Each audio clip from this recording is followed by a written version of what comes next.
In student project A14, we're going to talk about filters. Now the filters are located underneath of the buckets that we dropped. If you click on a single report, and then you look at your buckets over here and your well, underneath of this information are the filters.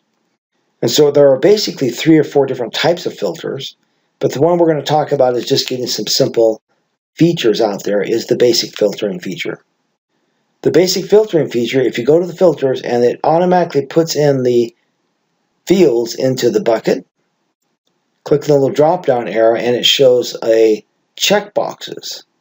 If I check them all and I turn off specific items, like in this case if I turn off China, then China will disappear from that particular chart.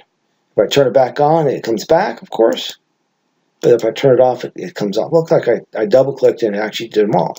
So I'm going to turn that off again, turn off China, and then leave it like that for right now. So you can see how you can select either all or some, or eliminate some item from the chart. Now that did not eliminate it from this chart, because I was only focusing on this chart.